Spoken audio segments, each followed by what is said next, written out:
एक बार की बात है, अब नारद जी को लीला करनी थी, भागवत का प्रचार करवाना था। पहुंच गए कैलाश पर्वत, पार्वती मैया के देवी उनके पास पहुंच गए बीड़ा बजाते हुए। श्रीमन नारायण नारायण नारायण, श्रीमन नारायण नारायण श्रीमन नारायण नारायण नारायण, श्रीमन नारायण नारायण नारायण, भजमन नारायण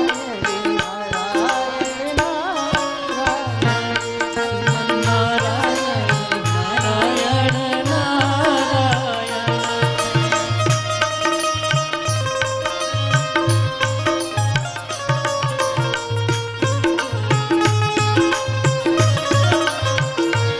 श्रीमन्नारायण नारायण नारायण, श्रीमन्नारायण नारायण नारायण।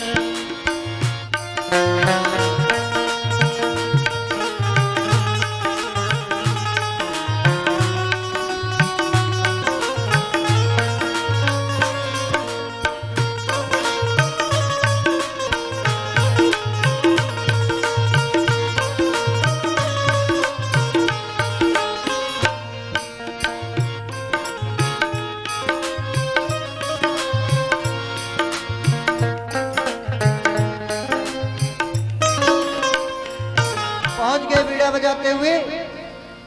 अब देवी जो पार्वती हैं इनके गुरु हैं नारद जी। इनके कौन है? गुरु हैं नारद जी, ठीक है। और गुरु की निंदा नहीं करनी चाहिए, नहीं करनी चाहिए। देवी पार्वती ने जब भगवान शंकर उनको कथा सुना रहे थे, जब कथा पहुंची कि भगवान को नारद जी ने श्राप दे दिया, बंदर का मुख हो गया था उनका। विवाह करने गए थे विश्व मोहिनी से, लक्ष्मी जी से।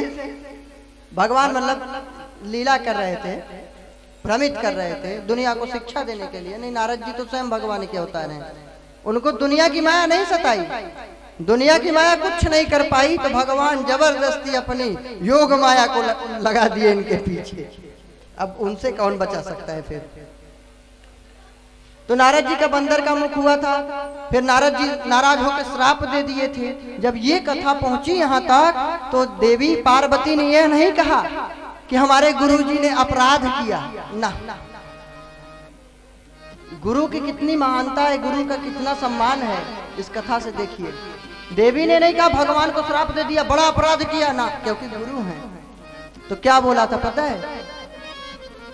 कारण कवन श्राप मुनि दीना, कारण कवन श्राप मुनि दीना, का अपराध रमापति कीना, का अपराध रमापति कीना, कारण कवन श्राप मुनि दीना, का अपराध रमापति कीना। तो किस कारण से गुरुदेव ने, मुनि ने किस कारण से श्राप दिया? हे प्रभु बतलाइए, भगवान ने कौन सा अपराध कर दिया कि हमारे गुरुदेव जी को श्राप देना पड़ा? लेकिन ये नहीं बोले कि नारद जी ने गलती किया, क्योंकि गुरु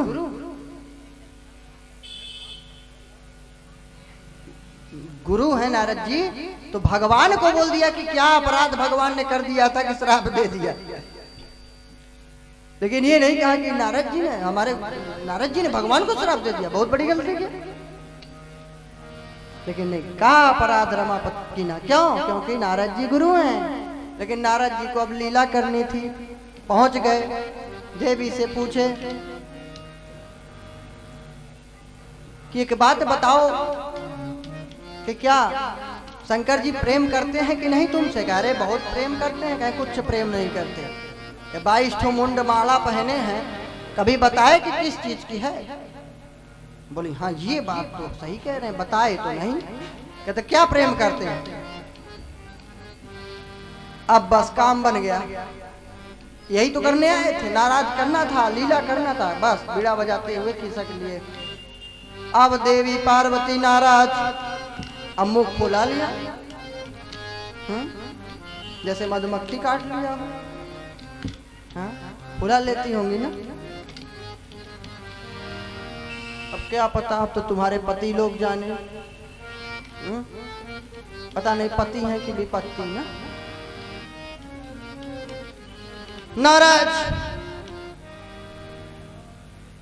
अब त्रिया चरित्र, बालक रूठ जाए, स्त्री रूठ जाए, दशरथ जी जैसे धीर वीर जो 10 इंद्रियों के बस में किए थे, उनकी भी बुद्धि काम नहीं करती थी। हा? राम को वनवास जाना ही पड़ा। हा? अरे अब कलयुग में नहीं भाई, त्रेता युग की बात थी। अब तो मारेंगे डंडे का, मर जा तू, चाहे जितना कोई बौन में चली जा, और उतार फेंका भूसा, ताला और बंद कर देंगे, पड़ी रह, मत खा, मर जा। कहेंगे मैं मर जाई, हाँ मर जाई है तो मर जा, मोरे घर के आई, सीख लिया हूँ थोड़ी सी भाषा। ऐसे ही बोलेंगे ना। त्रेता युग था जो बोल दिए कि मान लिए थे वचन, अब कोई अचन वचन नहीं, मर जाइए तो मर जा। न सेठ जी ऐसे ही बोलोगे? अरे नहीं ऐसे मत बोलना। अब नाराज, अब स्त्री नाराज तो पूरा प्रलय आ गया, समझो भूकंप, पूरा बाजार डिस्टर्ब हो जाएगा। एक स्त्री अगर नाराज हो जाए, क्रुद्ध बिल्कुल चंडी रूप धारण कर ले, पूरा काम, पूरा बाजार हड़कंप मच जाएगा। अब वो तो देवी चंडी ही थी सचमुच की, अब वो नाराज, भगवान शंकर से बोलना नहीं, शांति से बैठे। भोलेनाथ ने देखा कि देवी बोल नहीं रही है, कुछ पूछ नहीं रही है, बात क्या है? पूछे देवी बात क्या है, नाराज क्यों? मैंने तो कुछ कहा ही नहीं। बोले तुम नहीं कहे इसीलिए तो नाराज हो। ले अब जिसको नाराज होना है वो ढूंढ लेता है। एक सेठ का नौकर था, वो बेचारा भोजन बनाता था उसके लिए, सेठ रोज नाराज, दाल गड्ढी बना दिया, कभी अच्छे से बना दे, इतनी पतली दाल बनती है, सब्जी अच्छा बना, नमक कम डाल दिया, अच्छे से डाल, ज्यादा डाल दिया, बेचारा परेशान।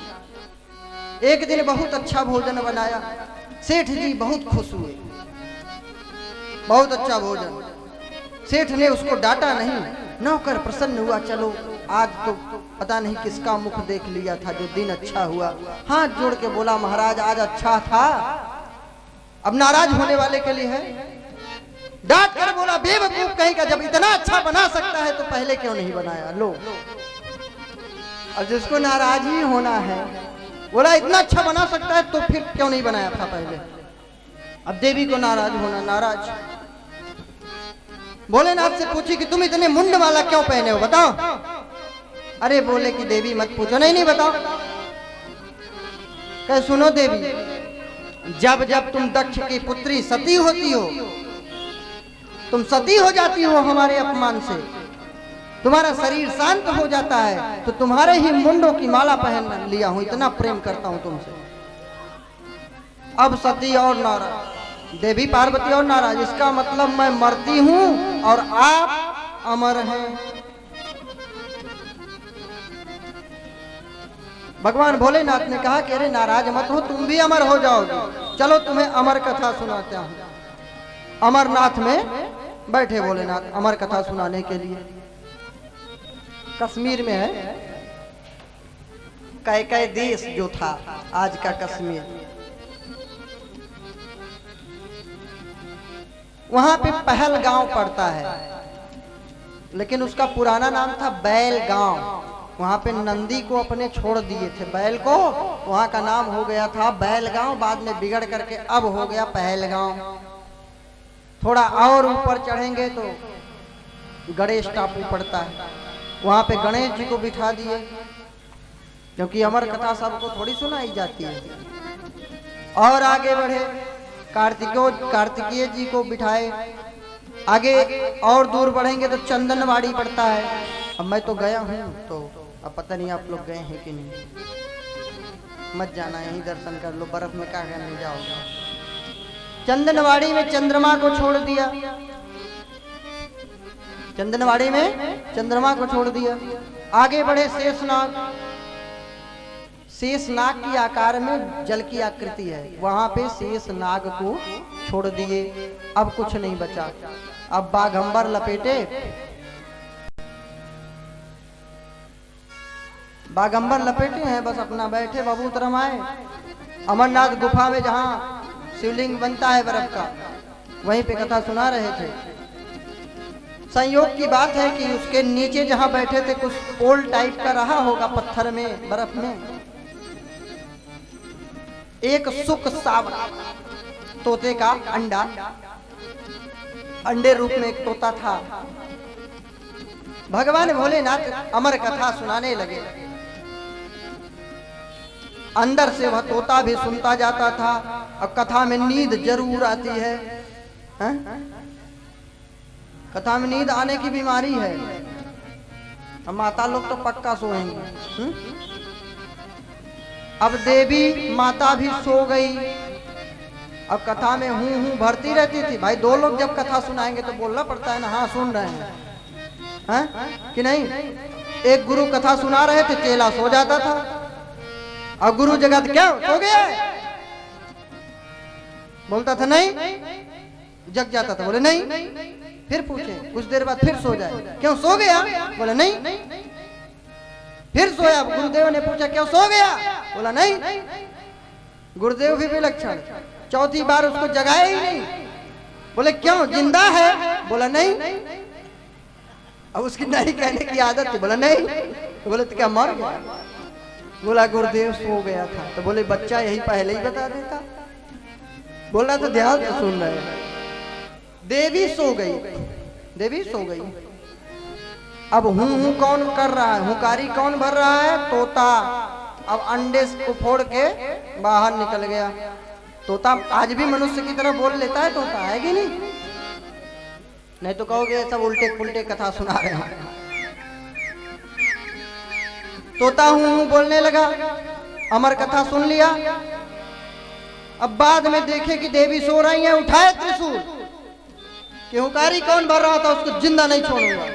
और ये भूल गए कि अमर कथा सुनने वाला मर नहीं सकता, चाहे जितना त्रिशूल चलाओ।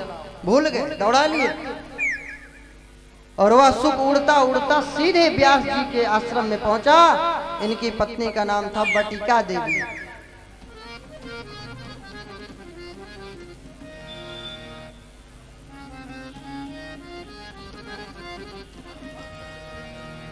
बटिका देवी इनके पत्नी का नाम था। कहीं कहीं पिंगला भी वर्णन आया है, जाबाली ऋषि की पुत्री थी। इनके अंदर प्रविष्ट हो गया सूक्ष्म रूप धारण करके, जैसे हवा रूप धारण करके अंदर प्रविष्ट हो गया। और 12 वर्ष तक अंदर पड़ा रहा। अब त्रिशूल लेके बोले कि मार डालूंगा। व्यास जी ने कहा अरे महाराज, जो अमर कथा सुन लिया उसको अब आप क्या मारेंगे। जब अमर कथा सुना दिए, अमर हो गया, तो चाहे जितना त्रिशूल चलाओ मरने वाला नहीं है। और ये कोई असुर नहीं, भगवान का परम भक्त है, संत है। अब ये अंदर गर्भ में ही पड़े रहे। बोले बाहर निकलूंगा तो माया सताएगी। भगवान नारायण ने कहा कि निकल जाओ बाहर, अब तुम्हें मेरी माया नहीं सताएगी। तब बाहर जन्म लिए, 12 वर्ष के ही प्रकट हुए दिव्य रूप से, और अपना नाल ओल सब कंधे पे लटकाए चलते बने जंगल की ओर। तो ऐसे विलक्षण सुखदेव जी हैं। और ये कौन थे पता था? पता है कि नहीं पता? ये गोलोक धाम के तोता थे, राधा रानी के तोता थे। राधे राधे कृष्ण कृष्ण बोलते रहते थे। एक दिन की बात है, किशोरी जू राधा रानी अनार के दाने खिला रही थी, चोंच मार दिए हाथ में। राधा रानी के कोमल हाथों में, कमल जैसे कोमल हाथों में चोंच लग गया, रक्त निकलने लगा। राधा रानी नाराज होकर बोली, जाओ अब तुम हमारे धाम में रहने लायक नहीं हो, अब तुम चले जाओ मर्त्य लोक में। वही सुख सावक मृत्यु लोक में आया। वही सुख सावक भगवान ने बोला, जाओ सुखदेव चिंता मत करो, तुम मेरे परम भक्त बनोगे, मेरी ही लीला से तुम्हें श्राप मिला है, तुमको भागवत धर्म का प्रचार और प्रसार करना है। बोले सुखदेव महाराज की।